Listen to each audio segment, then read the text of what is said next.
अस्सलाम वालेकुम। आज मैं आप लोगों के सामने एक ऐसे राज से पर्दा उठाने वाला हूँ, एक ऐसी इन्फॉर्मेशन आपको देने जा रहा हूँ कि आप जिसके ज़रिए यूरोप के दिल पुर्तगाल की फौरी नेशनलिटी हासिल कर सकते हैं, सिटीजनशिप शहरियत ले सकते हैं। कैसे? इसके लिए आपको ना उधर इन्वेस्टमेंट करने की ज़रूरत है, ना उधर रहाइश इख्तियार करने की ज़रूरत है। इस कंट्री में शादी भी करेंगे तो फिर भी आपको काफ़ी अरसा आपको वेट करना पड़ेगा। लेकिन जो तरीक़ेकार मैं आपको बताने जा रहा हूँ, इसके ज़रिए आप फौरी तौर पर इस कंट्री की शहरियत हासिल कर सकते हैं। इंतहाई आसान 2 ईज़ी स्टेप हैं जिसके ज़रिए आप सिटीज़नशिप हासिल कर सकते हैं। उसका जो पहला स्टेप है वो तो ये है कि आप मैरिड हों, आप शादीशुदा हों। ऐसा नहीं है कि आप इधर शादी करेंगे।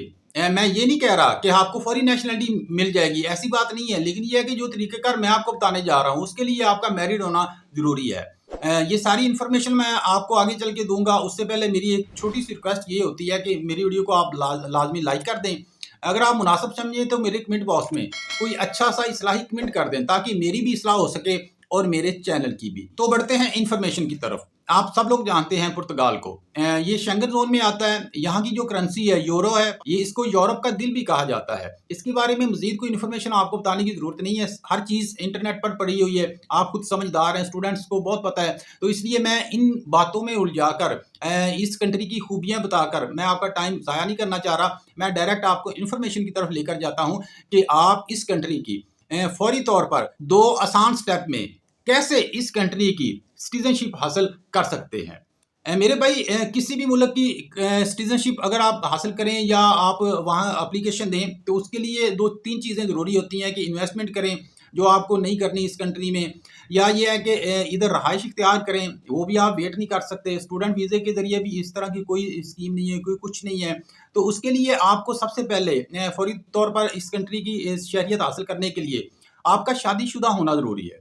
आप मैरिड हो, अगर आपका जो एक लाइफ पार्टनर है, चाहे मेल है या फीमेल, वो पुर्तगाली हो, वहाँ का रहायशी हो, तो अगर आप शादी करेंगे तो फिर भी आपको फौरी तौर पर सिटीजनशिप नहीं मिलेगी। मैं इस तरफ नहीं जा रहा, मैं आगे जो आपको बताने जा रहा हूँ। आप मैरिड हैं, फ़र्ज़ करें कि आपने आज शादी की पुर्तगाली किसी फीमेल से या पुर्तगाली किसी मेल से, तो आप चंद दिनों बाद अगर वहाँ कोई भी बेबी अडॉप्ट करते हैं, जो शेल्टरलेस बच्चे होते हैं उधर, या वैसे किसी से कोई आपका रिलेटिव है, कोई दोस्त है या उधर कोई आपका रिलेशन बन गया अच्छा, तो उनसे आप बेबी अडॉप्ट करें जो उधर के एक लीगली तौर पर उधर के रहायशी हों, सिटीजनशिप उनके पास हो या वहाँ के शहरी हों, तो उनका बच्चा अगर आप अडॉप्ट करेंगे तो उनकी डॉक्यूमेंटेशन आप करवाएंगे। डॉक्यूमेंटेशन करवाने के बाद आपको फौरी तौर पर इजाज़त होती है कि आप शहरियत के लिए एप्लीकेशन दे सकते हैं। हो सकता है कि कुछ केसेस में डॉक्यूमेंटेशन की वजह से कुछ डिले हो जाए, वरना वहाँ के जो लॉज हैं उनके मुताबिक आपको